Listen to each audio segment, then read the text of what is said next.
Linkage and recombination. Mendel ने जो independent ला दिया था, इंडिपेंडेंट जीन ऑफ सेग्रीगेशन, ठीक है, उसमें जो उसने रेशियो पाया था वो था 9:3:3:1, ठीक है।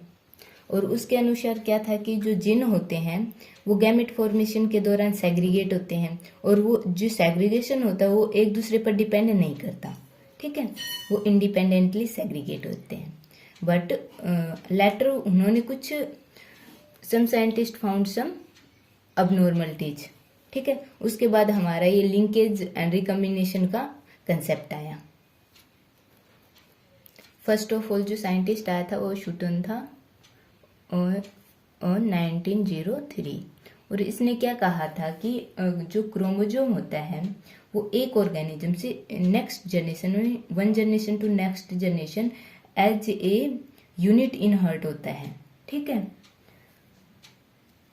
तो इससे क्या हुआ कि जो हमारा क्रोमोजोम होता है, जितने भी जीन प्रेजेंट होते हैं क्रोमोजोम पर, वो एज ए यूनिट ही क्रोमोजोम के साथ ट्रांसमिट हो जाते हैं, ठीक है। मीन्स जितने भी जीन एक क्रोमोजोम पर प्रेजेंट है वो as a unit next generation में इनहर्ट हो जाएंगे, ठीक है। और जो सारे जीन एक साथ ट्रांसमिट हो रहे हैं नेक्स्ट जनरेशन में, तो हम इसको कहेंगे लिंक जीन, ठीक है। जो लिंक जीन का कंसेप्ट जो शूटन ने दिया था, उसके बाद अदर साइंटिस्ट आए। सेकंड था Bateson and पुनीट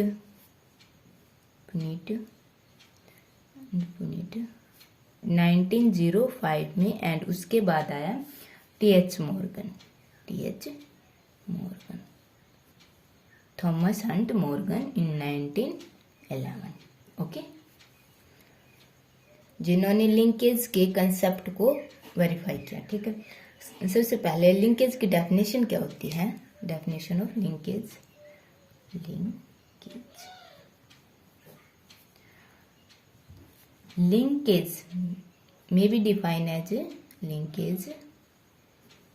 may be defined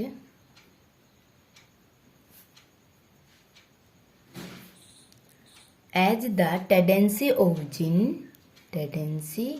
of gene to remain together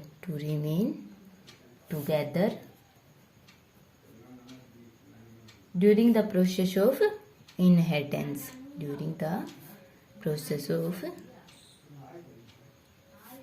inheritance, inheritance के दौरान जो भी जीन जो एक साथ रहते हैं, जो सेपरेट नहीं होते, हम उसको लिंक जीन कहते हैं, ठीक है।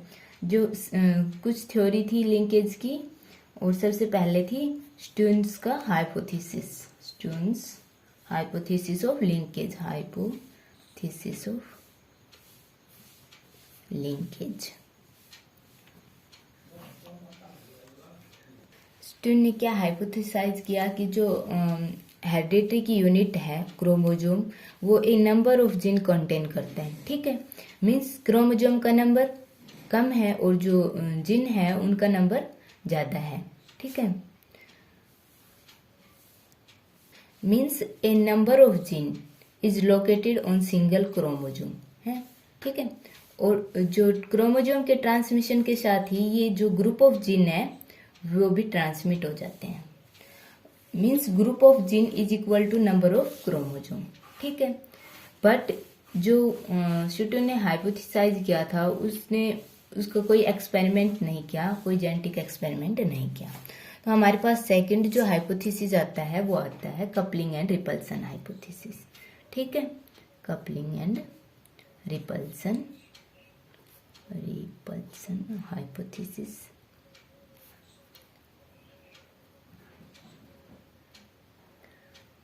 जो कि बैटसन एंड पुनेट ने 1906 में दिया था, ठीक है। और उसके अनुसार क्या था कि जब हम डाई हाइब्रिड प्लांट का क्रॉस करवाते हैं तो हमको 9:3 रेशियो मिलना चाहिए, जो किसका था? मेंडल का। बट हमको F2 जनरेशन में, इन F2 जनरेशन F2 जनरेशन में ये रेशियो ना मिलकर कुछ अलग ही रेशियो मिल रहा है, ठीक है। और उन्होंने इसको जस्टिफाई किया with coupling and repulsion hypothesis, ठीक है। उन्होंने एक एक्सपेरिमेंट किया और उन्होंने एक्सपेरिमेंट किया स्वीट पी पर, ठीक है।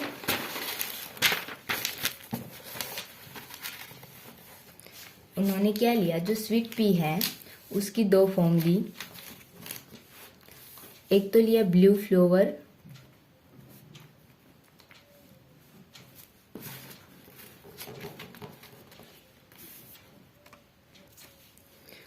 Blue flower and a long pollen,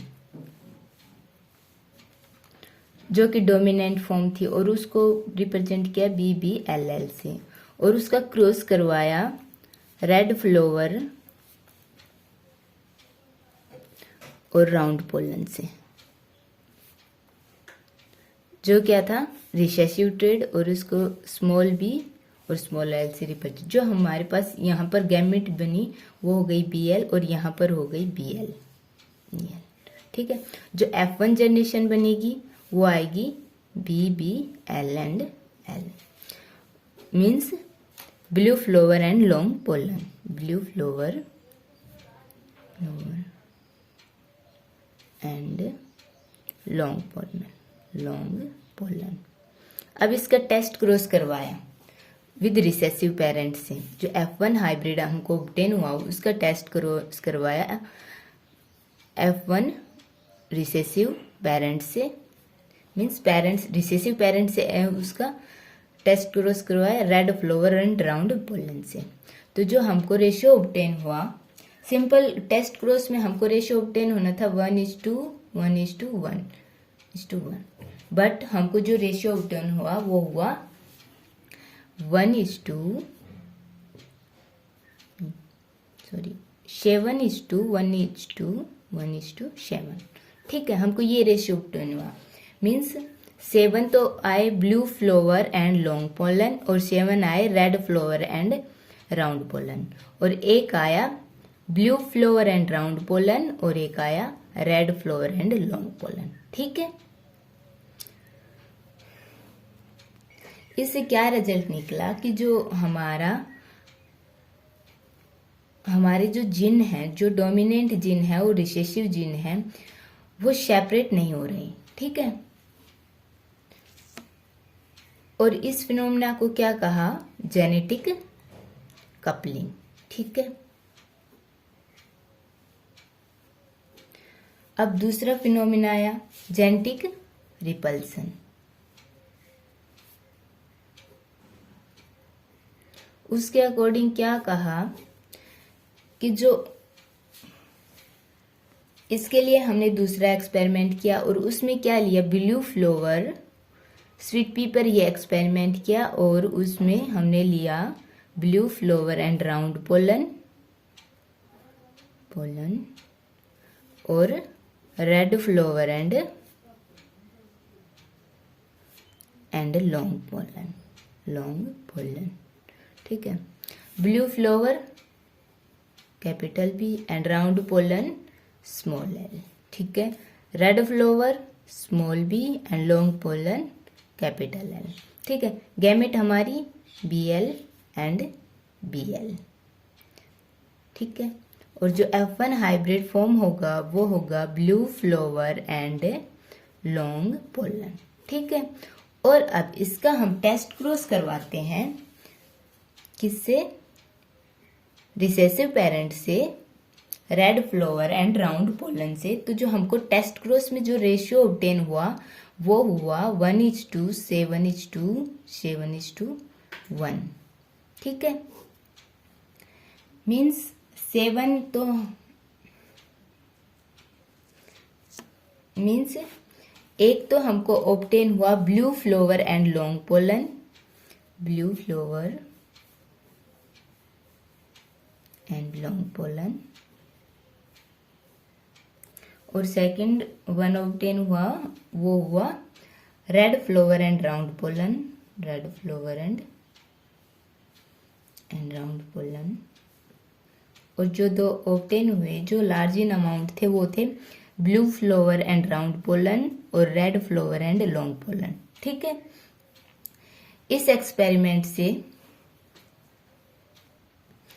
पता चलता है कि जो हमारे कैरेक्टर सेम पेरेंट्स से आ रहे थे वो रिमेन टुगेदर। ठीक है, इसलिए तो जो हमारे ब्लू फ्लावर और राउंड पोलन की जो अमाउंट है वो ज़्यादा है और रेड फ्लावर और लॉन्ग पोलन की अमाउंट ज़्यादा है, बल्कि जो हमारे डोमिनेंट कैरेक्टर हैं इसमें blue flower and long pollen है।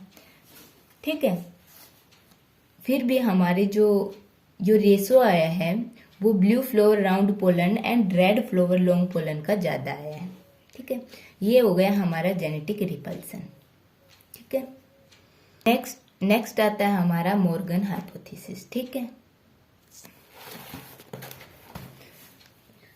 Morgan hypothesis.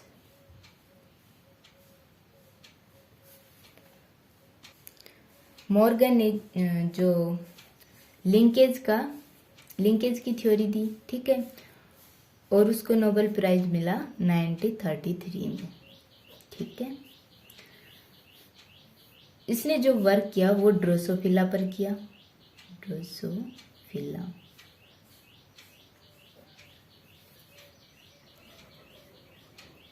और उसने क्या कहा कि जो पेयर ऑफ जीन है जो होमोजाइगस पेरेंट्स से हमको ऑब्टेन हुए हैं वो नेक्स्ट जनरेशन में भी टुगेदर ही रहते हैं। ठीक है, बट एक सेम जीन है। ठीक है, और हमको वो हेट्रोजाइगस पेरेंट्स से ऑब्टेन हुए हैं तो वो दो जीन सेपरेट ही रहेंगे। ठीक है, नेक्स्ट जनरेशन में भी, और डिफरेंट गैमेट में एंटर करते हैं। ठीक है, और इसने क्या कहा कि जो हमारा लिंकेज है वो डिपेंड करता है कि दो जीन के बीच की डिस्टेंस कितनी है। ठीक है, डिस्टेंस स्ट्रेंथ को मेजर करती है। ठीक है, उसके बाद है क्रोमोजोमल थ्योरी ऑफ लिंकेज। ठीक है, क्रोमोजोमल थ्योरी ऑफ लिंकेज। ठीक है, मॉर्गन्स ने ड्रोसोफिला पर वर्क किया और उसने क्या लिया, उसने दो पेरेंट्स लिए जिसमें एक में था नॉर्मल बॉडी और नॉर्मल विंग और सेकंड था black body and vestigial wing. जो normal body and normal wing dominant थे, विल टाइप थे, एंड जो सेकंड था black body and vestigial wing. ठीक है,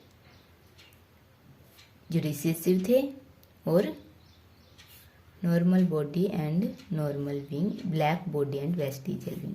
जो हमारी नॉर्मल बॉडी थी हमने उसको बीवी से रिप्रेजेंट किया। ठीक है, B and V both are capital, but जो ब्लैक बॉडी और वेस्टिजियल विंग थे बी एंड वी बोथ और स्मॉल। ठीक है,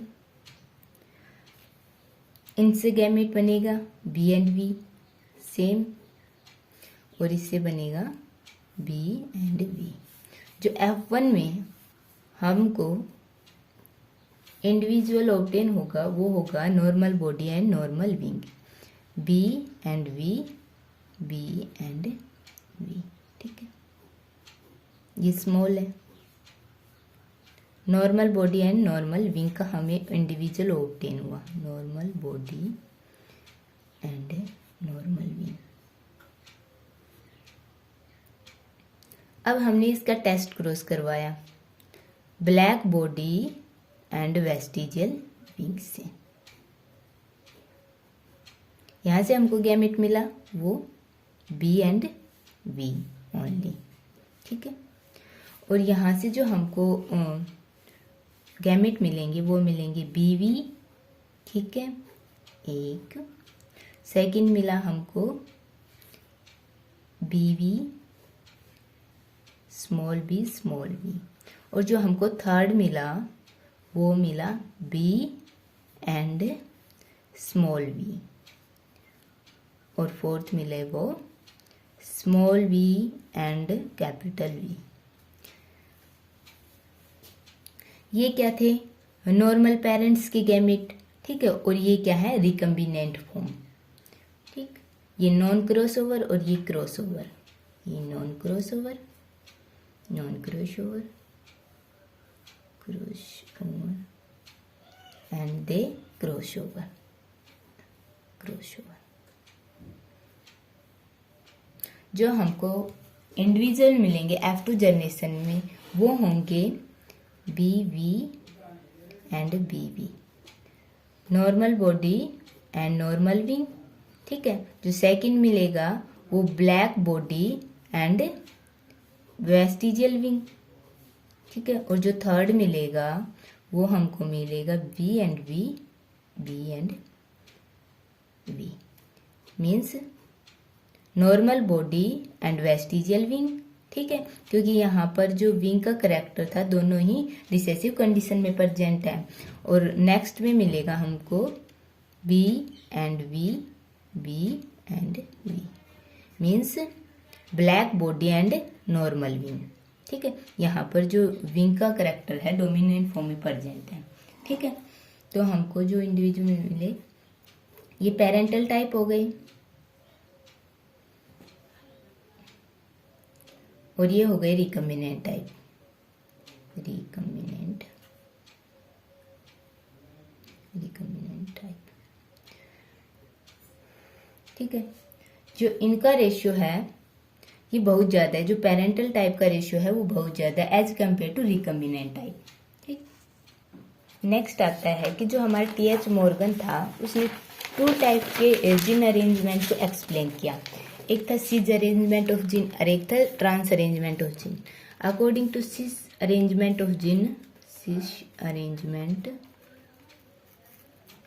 ऑफ जीन, जो हमारे जिन की सिस अरेंजमेंट होती है उसके अनुसार जो हमारे जिन होते हैं वो जो डोमिनेंट और विल टाइप के होते हैं, जो डोमिनेंट और विल टाइप होते हैं वो एक जीन पर, एक क्रोमोजोम पर प्रेजेंट, होमोलोगस क्रोमोजोम पर प्रेजेंट होते हैं। और जो म्यूटेंट टाइप के होते हैं वो प्रेजेंट होते हैं अदर होमोलोगस क्रोमोजोम पर, ठीक है। और जो ट्रांस अरेंजमेंट ऑफ जीन होती है, अरेंजमेंट ऑफ जीन, इसमें क्या होता है कि जो हमारे जिन होते हैं डोमिनेंट एंड रिसेसिव और विल टाइप, जो विल टाइप होते हैं वो नॉन होमोलोगस क्रोमोजोम पर प्रेजेंट होते हैं, ऐसे ही जो हमारे म्यूटेंट होते हैं। जो टीएच मॉर्गन ने जो क्रोमोजोम थ्योरी ऑफ इनहेरिटेंस दी वो क्या कहती है, उनकी उसकी कैरेक्टरिस्टिक क्या है? क्रोमोजोमल थ्योरी ऑफ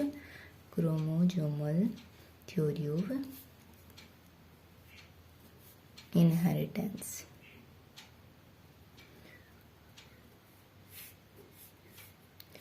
जो सबसे पहले उसने फॉर्मुलेट किया कि जो जीन लिंकेज शो कर रहे हैं वो एक ही क्रोमोजोम पर प्रेजेंट है, ठीक है। और जो सेकंड क्या कहा उसने, जो जीन होते हैं वो लीनियर फैशन में अरेंज होते हैं, ठीक है। Linkage gene is in linear fashion. और थर्ड उसने क्या कहा कि जो जीन के बीच में डिस्टेंस होती है, लिंक जीन के बीच में जो डिस्टेंस होती है वो इनवर्सली प्रोपोर्शनल होती है to the strength of linkage, ठीक है। Strength of linkage inversely proportional to distance between 2 gene, ठीक है। जो जीन बहुत ही क्लोज डिस्टेंस पर प्रेजेंट होंगे वो स्ट्रॉन्ग लिंकेज शो करेंगे, और जो लॉन्ग डिस्टेंस पर प्रेजेंट होंगे वो वीक लिंकेज शो करेंगे, और यहाँ पर क्रॉस ओवर होने के चांस ज़्यादा है और यहाँ पर कम है, ठीक है। जो लिंकेज जीन होते हैं वो इनहेरिटेंस के दौरान टुगेदर रहते हैं, ठीक है। ओरिजिनल कॉम्बिनेशन में ही प्रेजेंट होते हैं, ठीक है। नेक्स्ट आता है काइंड ऑफ लिंकेज। 2 काइंड के लिंकेज होते हैं, काइंड ऑफ लिंकेज। एक होता है कंप्लीट लिंकेज और सेकंड होता है इनकम्प्लीट लिंकेज। कंप्लीट लिंकेज और सेकंड होता है इनकम्प्लीट लिंकेज। इनकम्प्लीट लिंकेज, जो कंप्लीट लिंकेज होता है उसमें क्या होता है, जो लिंक जीन होते हैं वो टुगेदर इनहर्ट होते हैं नेक्स्ट जनरेशन में, ठीक है। वो सेम ही जो ओरिजिनल फॉर्म में फर्स्ट जनरेशन में प्रेजेंट है वो सेकंड में भी उसी फॉर्म में प्रेजेंट होंगे, थर्ड में भी उसी फॉर्म में प्रेजेंट होंगे। वहां पर क्रॉसिंग ओवर के चांस बहुत कम है, ठीक है। यहाँ पर crossing over does not occur. ये फिनोमेना बहुत ही रेयर है और ये सम इंसेक्ट ग्रुप में पाया जाता है और जो मेल ड्रोसोफिला है उसमें भी कंप्लीट लिंकेज शो हो रहा है, ठीक है। सेकंड आता है इनकम्प्लीट लिंकेज। यहाँ पर क्या होता है कि जो हमारे क्रोमोजोम है और उस पर जो जीन प्रेजेंट है, ठीक है, वो क्रॉसिंग ओवर शो कर रहे हैं और अपने फिनोटाइप को चेंज कर रहे हैं। जो नेक्स्ट है सिग्निफिकेंस ऑफ लिंकेज। लिंकेज के क्या सिग्निफिकेंस है? सिग्निफिकेंस ऑफ लिंकेज, जब 2 जीन लिंक होते हैं तो उनमें सेपरेट होने की कैपेसिटी बहुत कम होती है। मींस ये सेम फिनोटाइप देते हैं, ठीक है, 1 जनरेशन टू नेक्स्ट जनरेशन, जिससे क्या नहीं होता, हमारे वेरिएशंस प्रोड्यूस नहीं होती, ठीक है। हमको न्यू कॉम्बिनेशन ऑफ जीन नहीं ऑब्टेन होते, ठीक है। ये इस चांस को रिड्यूस करता है, ठीक है, ठीक है।